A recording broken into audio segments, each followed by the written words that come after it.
Feedback घेण्यासाठीच मी आले. पण आल्यानंतर कळलं की आपण म्हणतो ना की अध्यात्म, प्रत्येक गोष्टीच्या मागे आध्यात्मिकच एनर्जी असते, डिवाइन टच ज्याला म्हणतो ना. त्याच म्हणजे मनीष बरोबर मी 2-2.5 वर्ष आम्ही सोबत होतो. पण त्याच्या यशामागचं किंवा त्याच्या एनर्जी मागचं जे काय मूळ आहे ना, ते जेव्हा त्याने सांगितलं की कुठल्या गुरूंकडे गेलो किंवा कुठं पाठवलं गेलं किंवा घरचं बेस काय, म्हणजे मला पण माहिती नव्हते हे सगळे स्टोरी मनीषच्या जर्नीची.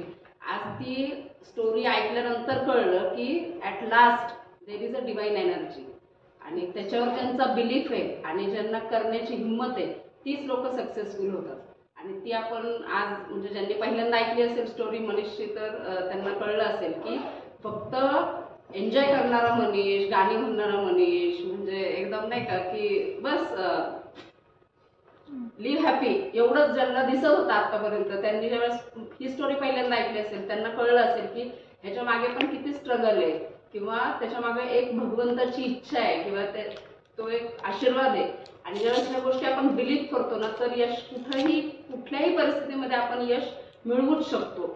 हे आज आपण मी पण ते फील केलंय. म्हणजे मी त्याच्यावर कॉन्फिडंटच आहे की भगवंताची शक्ती असते.